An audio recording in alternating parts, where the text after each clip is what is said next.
Jason is here. Hello, everyone. I'm Jason Ward from MakingStarWars.net, and we're live on Instagram. So I got that Hey, working just before the show. nice. Hello, Tomas. How's it going, dude? How's it going, everybody in the chat who was there before the show started? I appreciate it. Levin's finally making it, and Soundwave is like, "Namaste, y'all." How's it going, dude? So it's good to see everybody. Hope everybody's having a good holiday if you're in the U.S. and you have the day off. I think most people have the day off today, right? Most of us. I don't know, man. When I was in a t-shirt company, we never had that day off. Like, Oh yeah, that's because you guys don't have a soul. They took it from you. it's That's the true. one thing I have learned over the course of this show with you on it is that the t-shirt industry, it steals your soul and then it puts it on people's chest and then it slowly steals theirs, but they don't know it yet.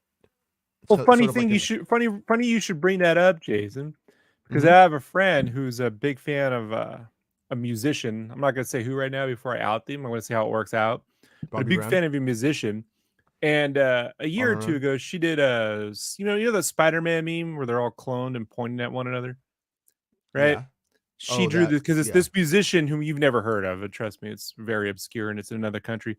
Wears Uh-huh. different costumes, so she decided to draw that dude in these different costumes doing the Spider-Man meme. And look, oh lo and behold, that image ends up as a T-shirt on the official merch. And Oh, okay. they're like, no, it's a coincidence. Like, no, it's not a coincidence. Those exact costumes and the It's exact parallel pose. thinking, baby. Come on. So I had to explain to Trust her how me. this T-shirt industry works, and you know what I mean? Like, no. Yeah. It's Yeah. bullshit. So today in the Star Wars news, there was an article a few days ago. Decided just to like hold off on it to see what was up and see if I could get anything else on it. And we got some minor things, nothing huge, but we'll hit the Bestman Bulletin article on it. So this is from bestmanbulletin.com. And before we get going, make sure you guys like the video because that's like an important thing. Share the show when you can. When it comes up in a conversation, share that show. And if you could become a channel member because you watch the show regularly, that would help a lot. Especially with here in like another month, we have to pay for our year of streaming service. So, if we want to keep it in 4K, we're gonna have to get that going. I'm extraordinarily lazy with badgering you guys for the channel memberships, but there it is. That was my badgering, and I'm gonna read from bestmanbulletin.com, who you could follow on Patreon. I also have a Patreon, and you could also give him a coffee if you want to give him a tip. Oh, thank you, Penny. Oh, look at this. Like I'm getting a blanket around me. Like it's like I feel like I'm making like Die Hard. Like I just like did something like really like action packed and like you're like the person who comes and puts like the blanket around me, and that's how we know the movie's over. But this is the start of the show, so we need to end the stream like this. But thank Yeah, you. but the action back was you just went to AMPM and got all those Twinkies. Like, then you get a blanket. Hey, I'm a 7-Eleven man, buddy. Oh, The fate of Star Wars: The Mandalorian season 4 reportedly unclear. The Mandalorian and Grogu the priority. Now, so this article is going to get into like what the trades are saying, particularly Boris Kit. I don't know. So Bespin Bulletin goes on to write, earlier this week, Lucasfilm announced a new feature film, The Mandalorian and Grogu, which is set to enter production later this year and would lead Lucasfilm's theatrical releases. However, the announcement left some fans confused on the status of the already announced fourth season of The Mandalorian. The fourth season of The Mandalorian was announced ahead of the release of the series' third season, with the series creator Jon Favreau stating multiple times on the press tour for season 3 that he had already finished the scripts for the fourth season. And one thing I keep saying is that those weren't final drafts of those scripts, is what I believe to be the case. I could be wrong, as always. I mean, this is just what I've heard a few times. Penny, I'm getting hot. It's too hot for this. Thank you though. Anyways, anyways, I don't. So they weren't completely finished at that time. So and then I had heard that he's been able to polish those scripts, and it's good. The fourth season will be better for it. And then that's when we started to hear, oh, they're definitely going with this movie. So it was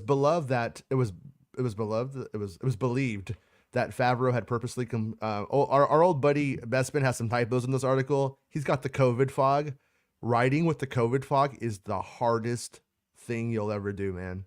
Like I wrote I had an Ahsoka scoop, and right as I got COVID, the one time I got it, and it was just like plaguing me. Like I was writing this article in my fever dreams and stuff.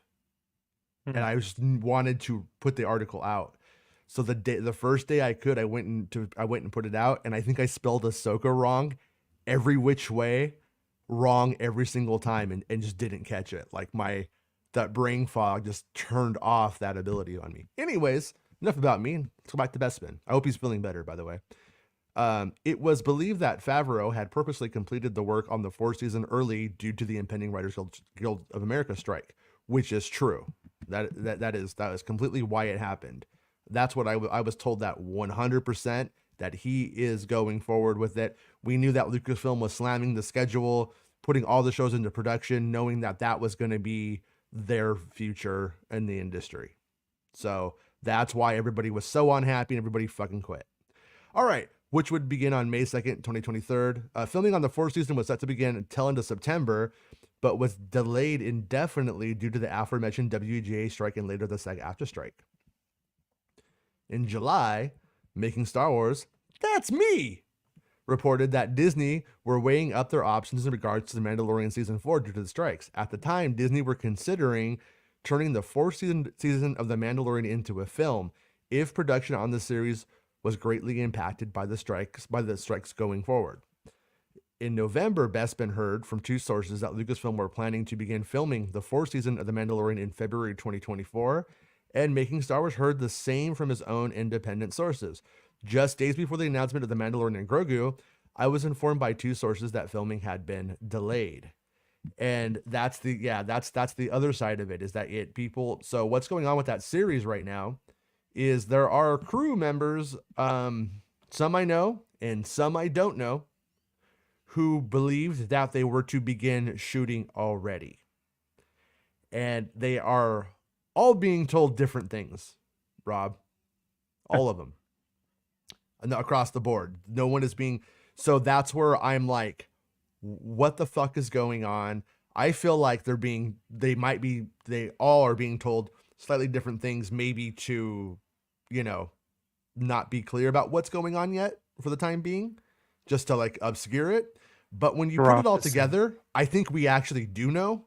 I'm not going to say it now because I don't know that, but I do think we can almost triangulate when it is based off of their bullshit.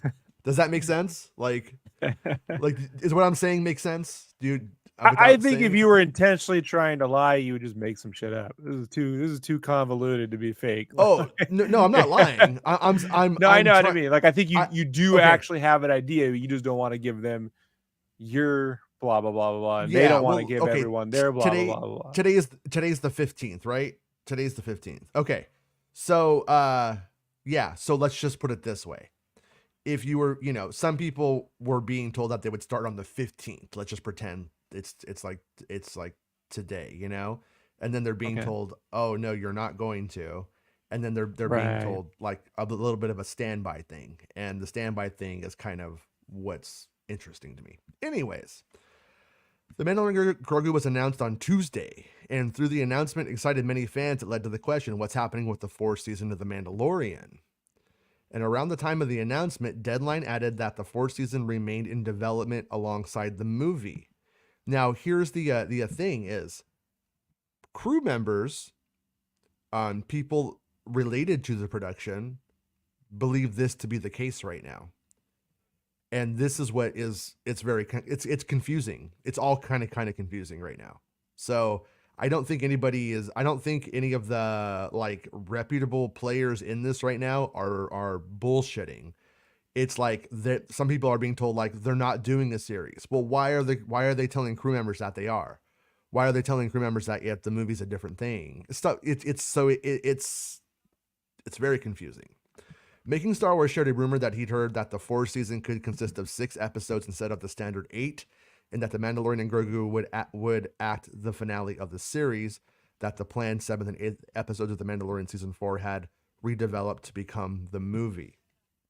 And I know that this right here was proposed during the late part of the strike when they were discussing turning it into a film.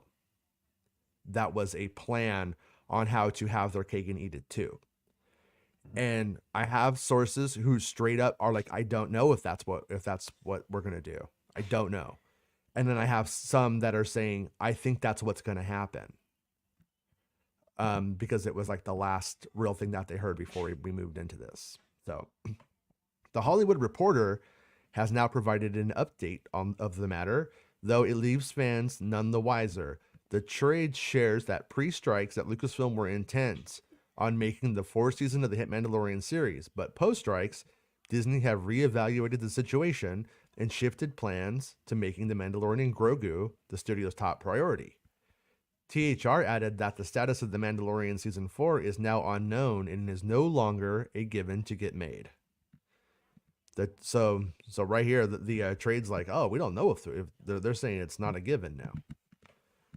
The trades also seem to back up a rumor reported by Making Star Wars earlier this week.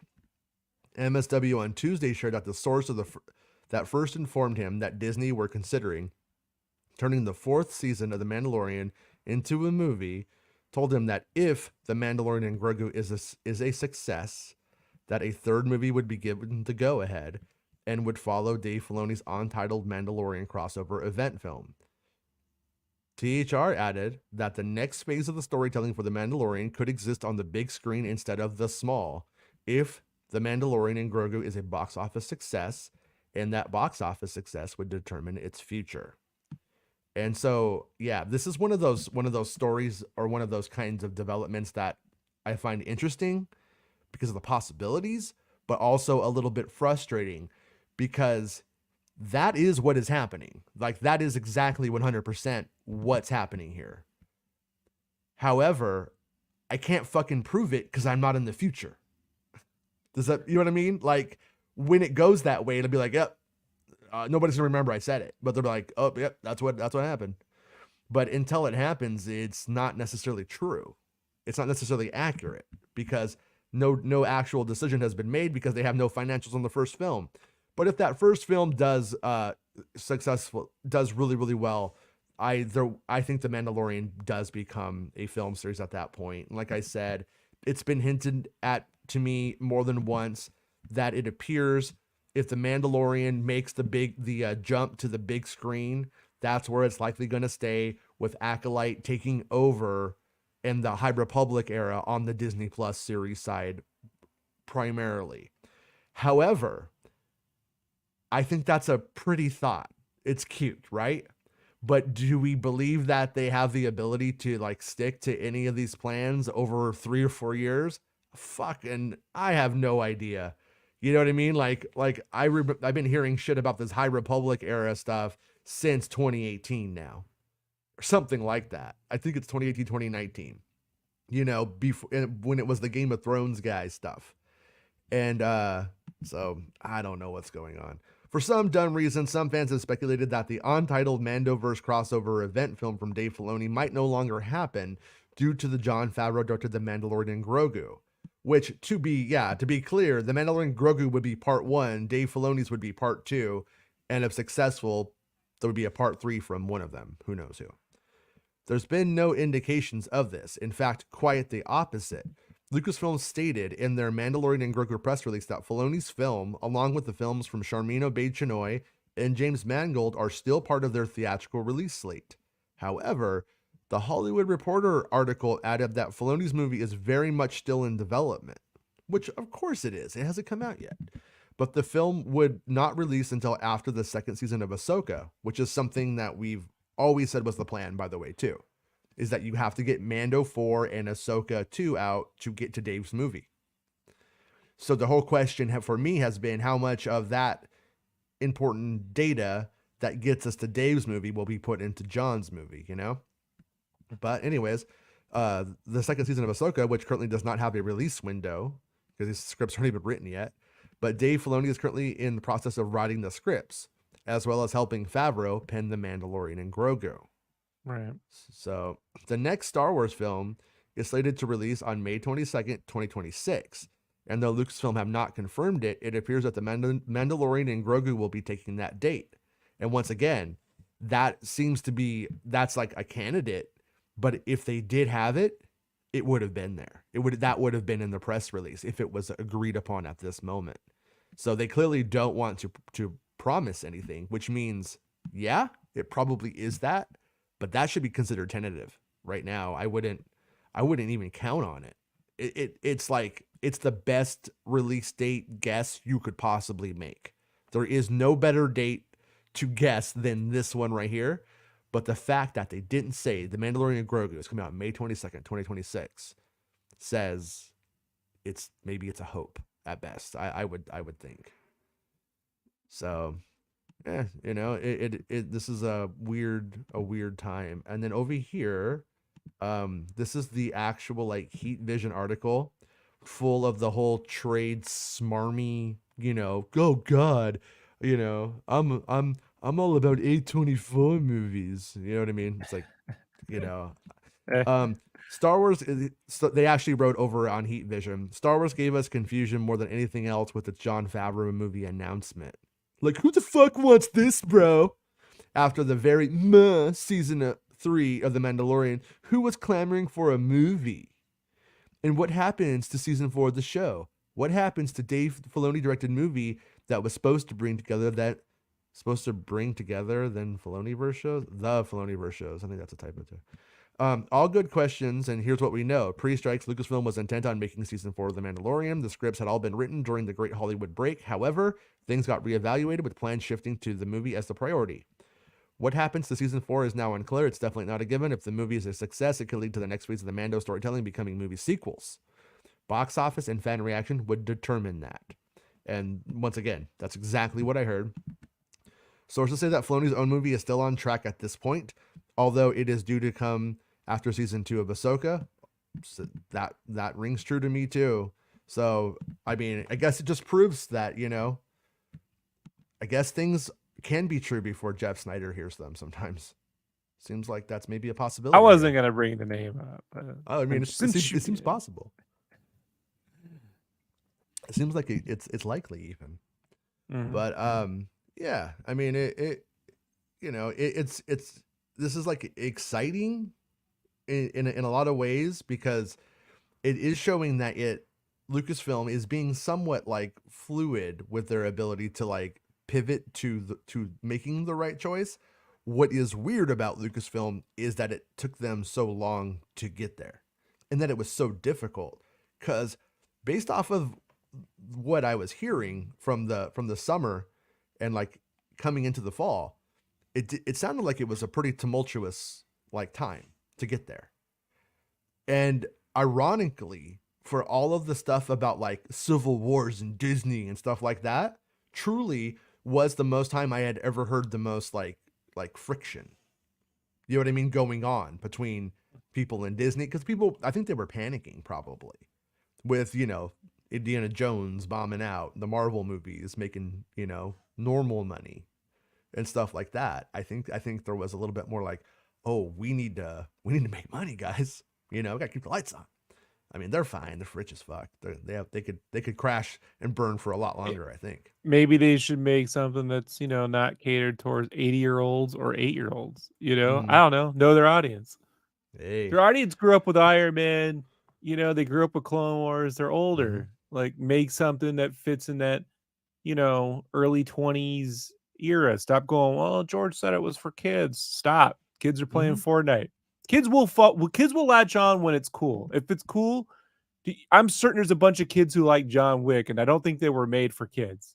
If you think about the original Transformers, it was designed for 10 to 11-year-olds, but the 4 and 5-year-olds picked it up because it was fucking cool, and Big Bro got the cool toys. That's how it works. They keep this whole we got to make it for everyone means you make some unpalatable, corny bullshit. So yeah. So once again, I don't mean to sound like one of those like ultra right winger dudes or whatever. Lucasfilm has a real problem. Lucasfilm has a real problem with catering towards the audience they wish they had instead of managing and dealing with the audience that they do have. Right. Like I'm gonna, like I'm of the opinion that, and I think you would probably agree with this, if you're going to pretend or even attempt to deal in the realm of myth and parable, then you have to have a point. There has to be a point to the myth. There has to be the lesson learned.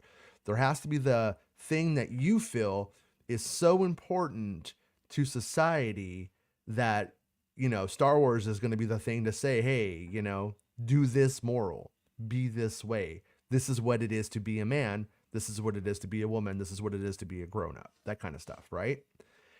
And they tend to cater to the audience that they think that they wish they had in that, and they don't do a lot of actual teaching in any meaningful way to the audience who is fucking awful. And how to do that without being preachy and corny is difficult, but it's not my fucking job. It's their job. Yeah, it's difficult, and that's what they're getting paid to do. That's Yeah. the task on board. And so when they omit it to go, yeah, but look, we showed you this lore you wanted to see, like that ain't it. No, Right? no, no, no, it's That's some not. superficial nonsense, like it's Yeah. irrelevant. Yeah, and I so liken it to the difference between the first RoboCop film and anything with RoboCop on it made up until now, possibly with the exception of the new video game. I haven't played it yet. I heard good things. But in the first right. RoboCop movie, if you understand what you're watching, the local government is allowing crime to run rampant to lower property values Mm-hmm. so it can then buy everything up and gentrify the entire city. Right? That is Yeah. what is happening, juxtaposed against this guy who essentially is deemed, what do you call it, he's a piece of equipment. Since he was a police officer, the government owns him, right? Even when he dies, they can still. What is your corpse worth after your death? Nothing, right? Mm-hmm. And they basically enslave him to be the tool of their system, right? Yeah.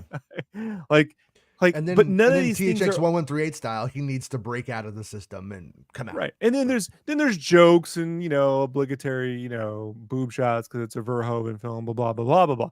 But that is what resonates with people. Yeah. Right? When they watch it, it isn't men in robot suit blow shit up, Yeah. Like, Well, so it's you like, need that, but you would also, I would say, in this day and age, you can't just have a movie. It's really weird, Jason. Star Wars wants to have or Lucasfilm and Disney want to have characters just go up on screen and be like, there they are, they're there, we did it. mm-hmm. They don't do anything, right? Like, they don't really understand the sequence driven stuff. I don't understand what their internal development is. I've never been a part of it. And they're very obscure about how they arrive at ideas. They just always go, naturally we would have, and and obviously we got to, but that's not how any of that works. One would assume whiteboarding, blah blah blah blah. Weirdly about it, James Cameron's been more of the writing process, and the writers like Jaffe and his wife, the Jaffes, like, they've been more open. But I have no idea how Jon Favreau arrives at why do we need to see the resurrection of Mandalore? What is the ultimate point of this? What is the bigger thing that's being said? Yeah. Yeah. Well, what it is like, it's like if you're following along and you have been, then but that's where you start to make, like, I would call the Star Trek error of being too inside, and then people, and so, like, when that does happen, yeah, I think when you know why it's a big deal, when you know what the ramifications of that are going to be or can be, it's really exciting when that happens. You have to juxtapose that against, but people, that's an the external average Disney conflict that has Plus to audience mirror, has no right. idea But why that was important. storytelling wise, it's an external conflict that has to mirror the internal conflict of our lead character. And the lead character is no longer the Mando, it's Bo-Katan. So there's supposed to be this internal conflict that she herself is separated, right? And there's a splintering, and she walks between two, but it's not actually very well displayed, nor, I think, thoroughly developed in a meaningful way. Which is why you end up with this, I liked it, I didn't like it, I want to see more, I like their performance, I get all that. But that's the difference, Yeah. So, and Yeah, and then here you we also are. just with that run up against like what we talked about before, like the Krulshov effect, where you get people with helmets on, and then it's just like this implication of what things mean, and so some people can come in and have wildly different when you're not clear, and everybody's wearing a mask. People just interpret things in wildly different ways sometimes too. Joshua says it's definitely more nuanced. I don't think they've done a great job at managing the audience at all. Honestly, I've barely found the TV has any message aside from Andor and Mando season 1. And that was one of the things is like just like George Lucas, you could just kind of like identify these like little things that he would do. It's like the little rabbit on the side of the road kind of thing. You help it out, then it helps you out. You underestimate it, you are making an error. Yoda and Jar Jar both are essentially that same kind of idea. And what does This has that been my actually teach you critique of though? flight. That This has been teaches my you when critique you of meet somebody that you've never met before, something that you don't understand, don't assume it's bad. Look at them for who they are, and then when you need them, they might be there for you. And like those are like the still relevant but ideas to even like a diverse culture today that I think and that's a is very important. basic lesson to It's a learn, right? basic. But I feel like Filoni misses this. Mm-hmm. And not just in his Star Wars work, but I just see him like pulling from, again, like when we were covering the Tales from the Jedi, and I'm like, oh, this guy pulls from Miyazaki all the time, but he pulls superficially. He's Mm-hmm. pulling from the style and the things that have happened before, almost like in a reverential way. But Yeah. he's not pulling from the deeper fundamental point of Mm-hmm. why that is on screen, why Miyazaki is putting that on screen in the first place. It is the difference between the Seven Samurai and everyone who's ever knocked it off or borrowed from it. Nobody has ever actually pulled from the cultural things that are going on as a backdrop to those characters in that story. Yeah. The why it's important a guy cut his top not off Yeah. to save somebody, why these things happen, why this guy hides his daughter as a guy, like because he doesn't want her raped, by bandits, but Yeah. this is not, they don't do all that. They just go, no, you just get a team together and you fight the bad guys and everyone wins. Yeah, you just unite, guys. Just unite. Just be united. Just be united. Yeah, Yeah. and that's the I mean, but that is also to give like Dave Filoni a little bit of like a not a pass, but a little bit of sympathy on that is whenever you do any of that stuff, you do have to still put it through like the Star Wars filter.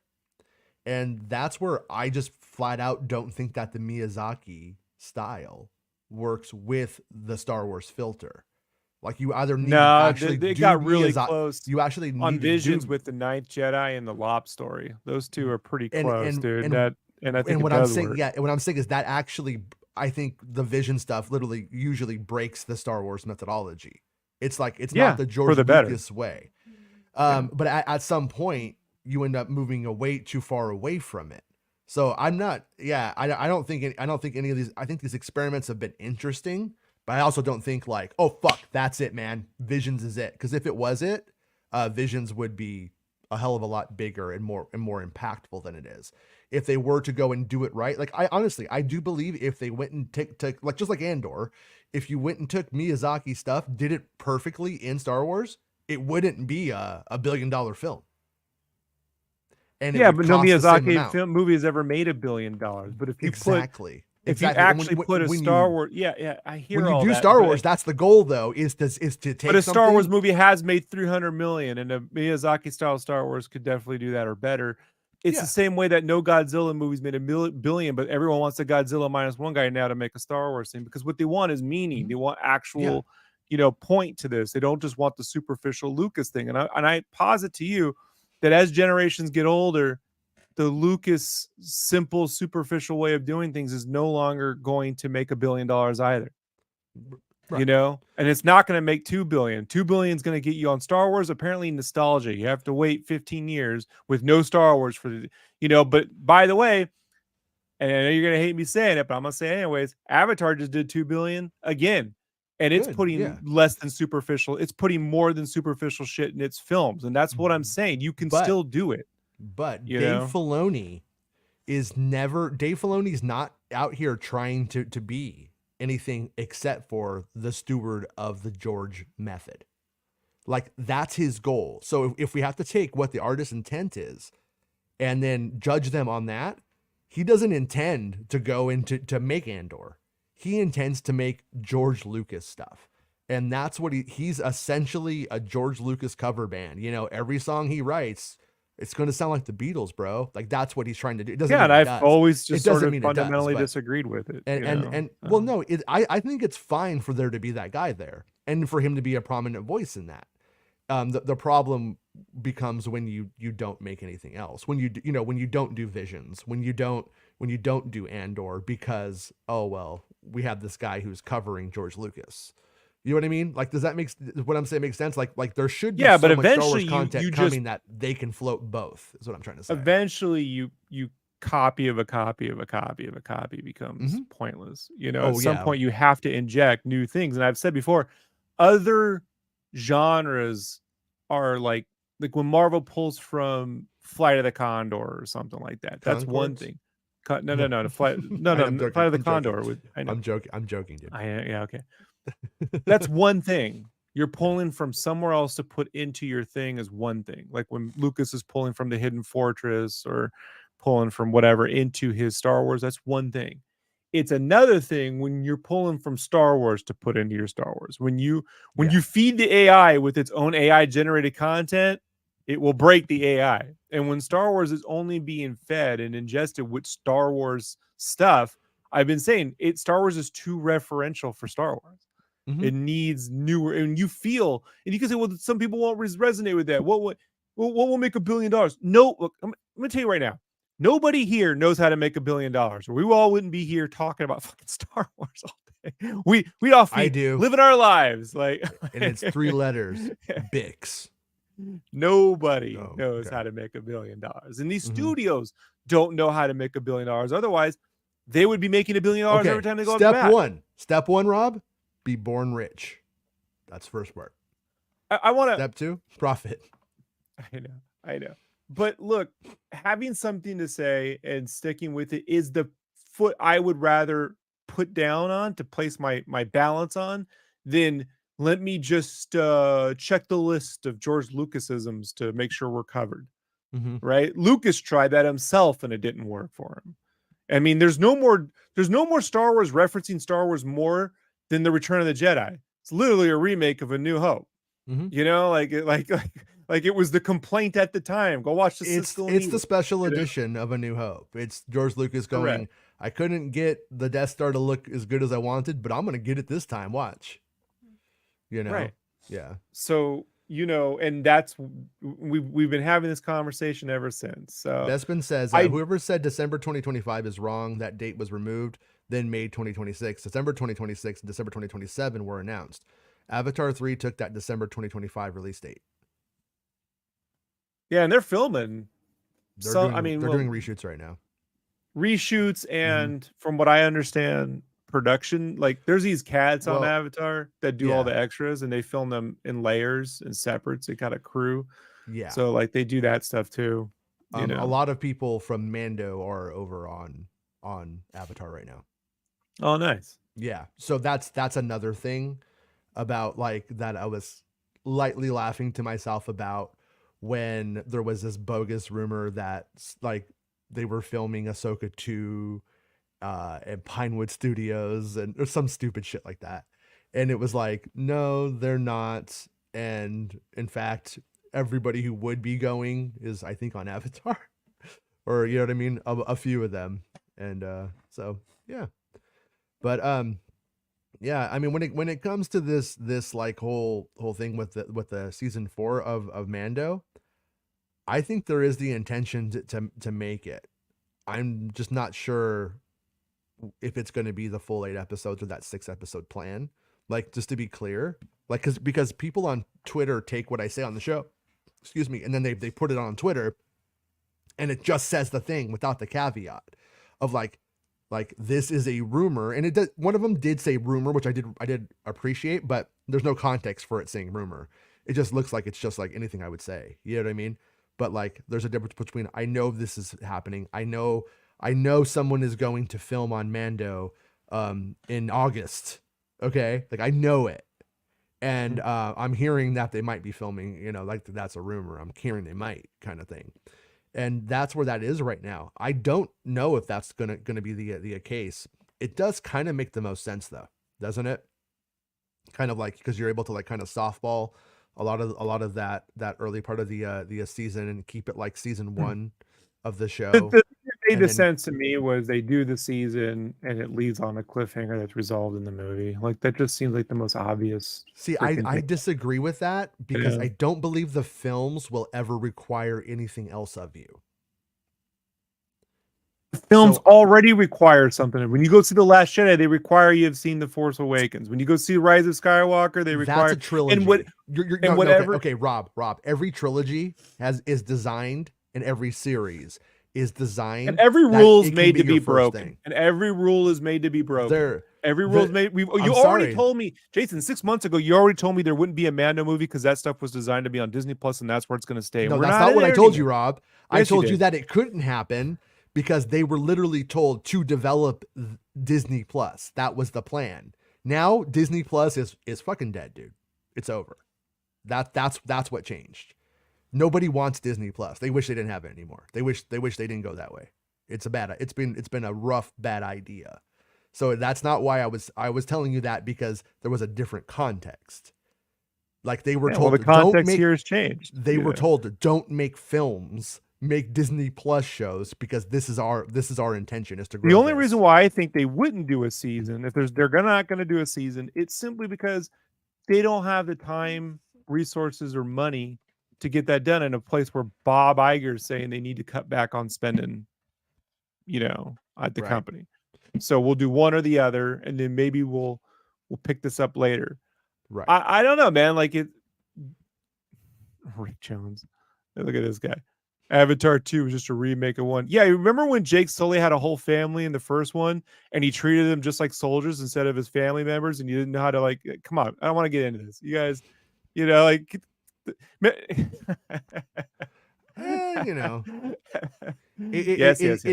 did feel a little like a soft reboot on Avatar 2. Okay. All right. You got me. It sucks. When Star Wars can somehow make a $2 billion fucking movie, then you guys can claim about what's going to make $1 billion or not make $1 billion. See, I always tell you, I don't care what a movie makes, but our audience endlessly wants to say you can't do this because it won't make $1 billion, or you can't do this because it won't make $1 billion. No one knows how to make $1 billion, Jason. I don't even care. I don't even care about them making $1 billion because I don't own their stock and I don't make any money. And I don't make anything. But Avatar 2 put new things in it. It didn't just reference. Right now, Filoni just keeps referencing. That's from the Clone Wars. What's this? That's from this. What's this? That's from that star. That's from. But Rebels. if you don't know that, no. If you don't know that, but it requires you to have watched it, right? It doesn't. It doesn't. They're going to do the same thing. It doesn't. It doesn't require anything of you. You have no idea what. If you never watched those things, it's the first time you've ever seen it. And then it means nothing why he's staring at a giant statue. It means nothing. It goes nowhere. It does nothing. No, because if it was lost, then people go, what is going on? We learned our lessons from that pretty good. People don't buy into it anymore. They don't trust the mystery box. With Lost, no one's out there rooting for more mystery box because of Lost, dude. No, and I'm a big fan of Lost, but it's the truth. You can't go around going, no one goes, man, you know what Star Wars needs more of? Mystery box.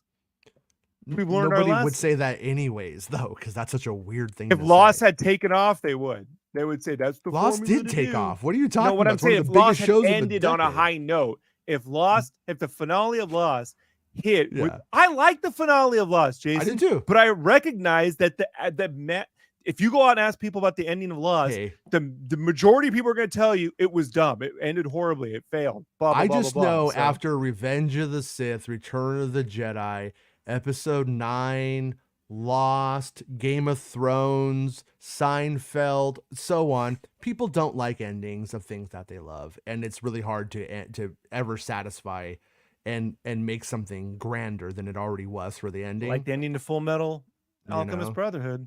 I don't know what that is, you nerd. It's perfect.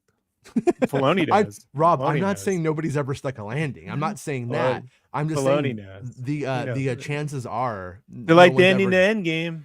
Well, And no, I think if you're going to follow serialized content, it is probably more mature and healthy to go. It's about the journey and not the destination, because the 1000%. destination almost never delivers. You know, like when uh Cobra Kai ends. I don't know. I doubt it's going to be a satisfying ending. How do you Well, they're end all that going to show? become Power Rangers. It's going to be great. That would be cool. Zordon, finally reaches them, and then they, Can they we get to have the can we get CGI deep faked Mr. Miyagi's ghost into it, like as like a force ghost? Because I'm there for it. I'll play it. I'll do it. But Jonesy says agreed. Avatar 2 was a copy of 1. 3 hours of repetition. Villain, grandpa, clone had to go through everything we saw in 1, learn to fly. Because Cameron was lazy. No, and you had to most watch cri- the villains No, do the so things that the heroes did. You didn't watch the heroes do the same things. No, no. it's not the What same. happened was it took so long to turn Avatar into a franchise and get it up and rolling that he had to kind of reintroduce the ideas from the first thing to get on with it as a series. And like it's not my favorite way of doing it, but I do think it's going to lead to bigger success for him in the end. So I don't think it's laziness as much as it was a design like issue, and that they had to overcome, and that was the way of doing it. I mean, that's why I don't hate Avatar 2 and like, but I did see Avatar with a big Avatar fan who was like a little bit disappointed in the fact that it was such a retelling of that first film. They still love it, but they were still like, yeah, it was a lot of the same stuff. I mean, and it is a lot of the same stuff, and I that's see why you, Zach. Cameron has even I said see. part 3 will, that part 3 is going to be like the real start of it. Like, didn't he say something like it's going to have to stand on its own story and narrative now, or something like that? Kind of like where it's moving. You had the quote to me a couple days ago, but Yeah, but I'm not a journalist, Jason. I don't keep track of all the quotes, hey, yes, you are. Will Morgan says one of the lawsuits was filed against artist Roger Dean, who alleged that Cameron stole 14 of his paintings. Apparently, Cameron can't make $1 billion without getting sued for plagiarism. No one Yeah, can. I mean, even George Lucas had to pay the guy off from what's that and Roger Dean dinosaur? lost that fucking Dinotopia. bullshit. Yeah. He Dinotopia. doesn't. Roger Dean doesn't own Mountains with Dragons. All right, Mm-hmm. they've existed for hundreds of years. Oh, dude, You I want to saw go? dudes in the 80s on the sides of vans. You, I saw them everywhere. I saw Avatar yeah, all the time in the 80s. you want to go look at medieval or pre-medieval Chinese mythology with floating mountains and dragons flying above it. Mm-hmm. So, hey, Rygar. I think Rygar should sue. They had those floating islands in the back, remember? You got go that one thing. Those, like, my favorite islands. was when after the first Avatar took off, they tried to sue him. Some screenwriter was like, "You stole my idea." So they go to court, they go to Discovery, and Cameron just pulls out his notebooks from when he's 16, 15, and it's Xenogenesis, and he shows them the big blue aliens on a planet. You know what I mean? With the power loaders and everything else. Yeah.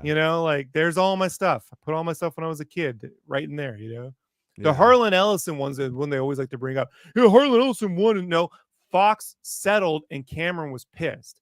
He threatened to never work with them again, but they gave him aliens, and so he was stuck dealing with that.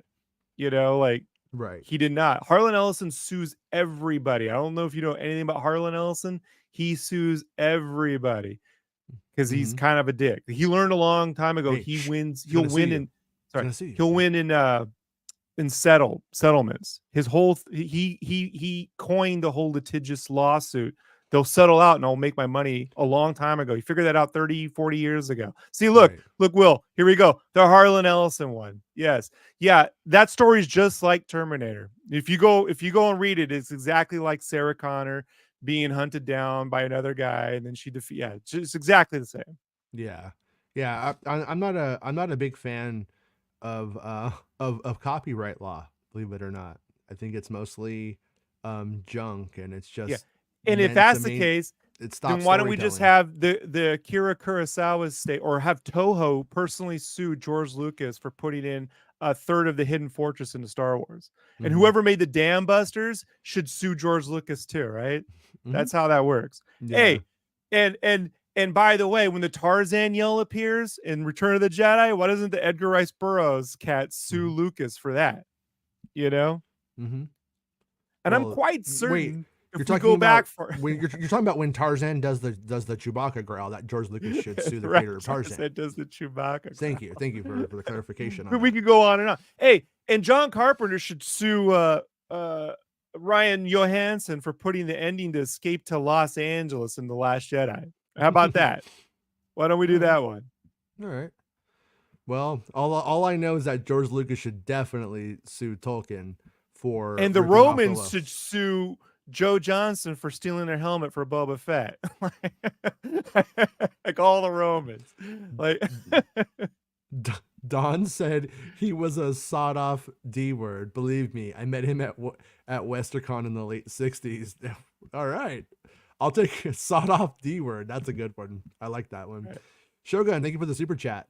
When did Ellison write his Terminator story? If you ever see Westworld, that ending is very Terminator-y.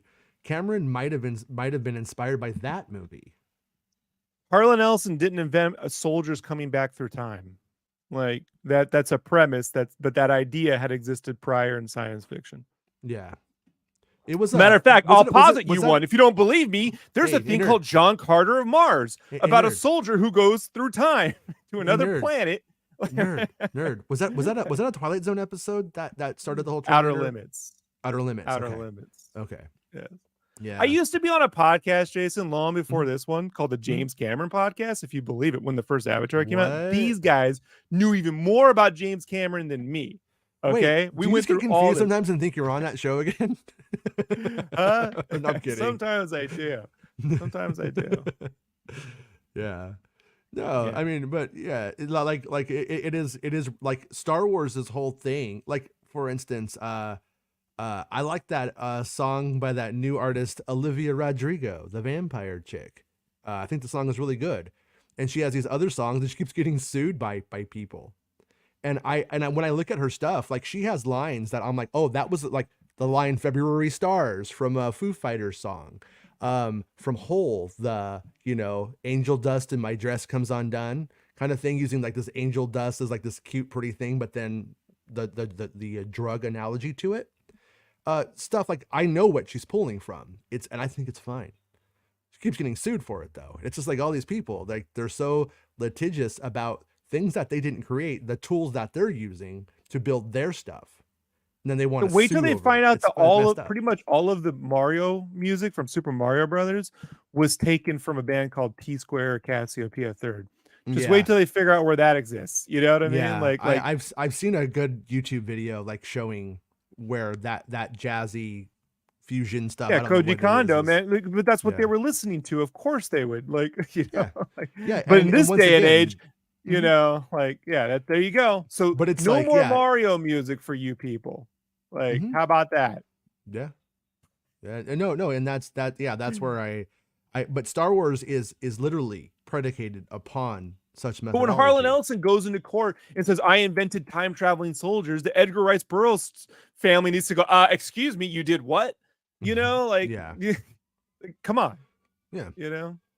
But I mean, no, there is a parallel between it of going back to your father, going back to, all that stuff. It's all there, right? But it doesn't, but once again, it's still like such a so what, because you can't copyright premises. Yeah. It's actual. It's a whole thing, guys. Like otherwise we'd have nothing. But I mean, also like greater good should really come into play with that stuff too. Like an Outer Limits episode nobody's ever seen before, or the Terminator movie. What makes people happier? You know what I mean? Yeah, remember the endoskeleton in that future soldier story about coming out the fire and hunting down a woman? Yeah. Real. He just swiped all of it. I remember the first time I saw Terminator at 4 years old. I really loved it. I said, "Thank God I don't have to watch the Outer Limits anymore." So Will says 1950s was Ellison, and most everything we enjoy comes from him. Chaos Walking, for God's sake, it's just a boy and his dog.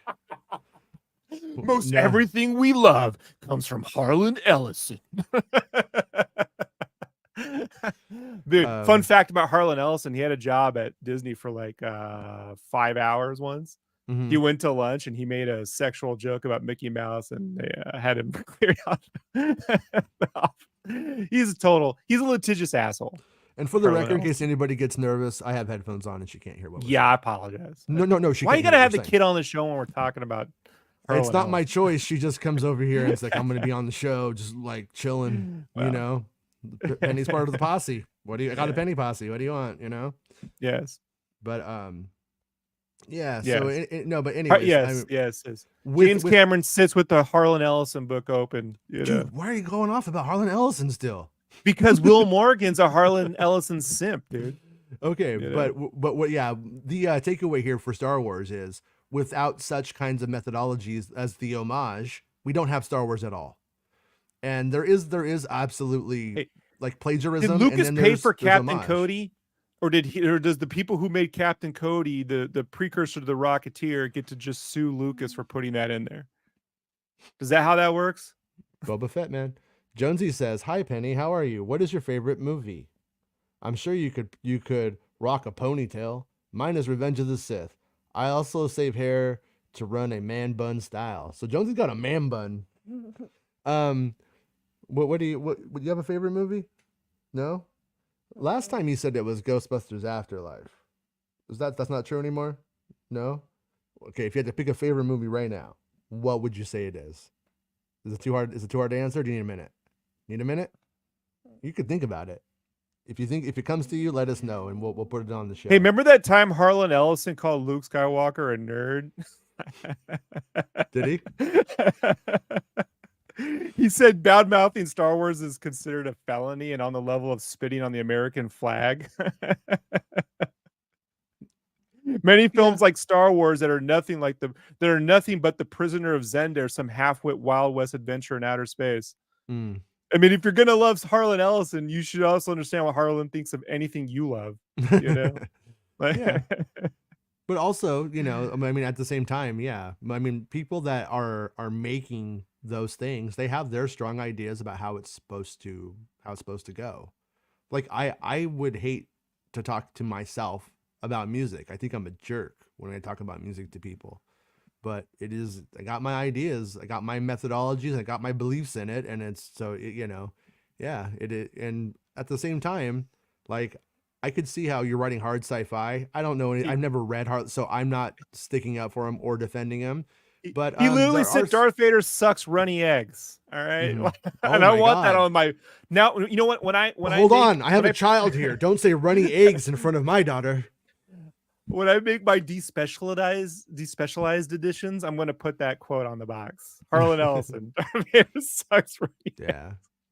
Now, you know, careful, because we all know Favreau loves to put memes into movies. We might get Darth Vader sucking on a running egg. Ew. Like with the straw. Like, you remember how he wasn't playing Booger, but you remember Booger and Better Off Dead was like snorting everything with straws. Wait, Booger from Better Off Dead, from Revenge of the Nerds? Yeah, but he was in Curtis Armstrong was in. Okay. Yeah. He played the same character in every movie. What do you want me to do? Yeah. You know, poor guy. They gave him one thing to do. Yeah. But he was snorting everything with straws because he wanted to be an addict, but he had no access to real drugs. So he would snort Jello. You know, same thing. Stupid. He was snorting raw snow. This mountain's pure ice. Well, we did it, Rob. We did it. I think we said everything that there is to say about this news. No, we haven't. Harlan Ellison had one other quote about Star Wars, A New Hope. He goes, for all its length, for all its astonishing technical expertise, its headlong plunge, and its stunning effects, at no time can one discern the passage of a thought. It is all bread and circuses. The human heart is never touched, the lives unexamined, the characters are comic strip stereotypes. That's Harlan Ellison's review of Star Wars: A New Hope. Yeah, and that's why it's fucking successful, buddy. You know what I mean? Like, come on, ridiculous. He was a bitter, angry person who learned how to weaponize the law, the courts to make his money because he generally angered and pissed off everyone he ever worked with. That's basically how it worked. You know? Yeah, that guy sucks. But well, we'll be back. Although tomorrow. I do, Harlan and I actually agree on Star Wars. You know what? We all agree. I like this That makes guy. him I that take makes it him right back. about Avatar. He's either wrong about everything or right about everything. Well, that's I agree. Wait, he punched a couple? Did A legend. he allegedly? I don't know what we're talking about. Will just says he punched a couple. But I'm like, that sounds cool. Okay. Just goes to conventions. He's like, I don't like the cut of your jib. Yeah. He bopped him. He bopped him. Yeah. All right.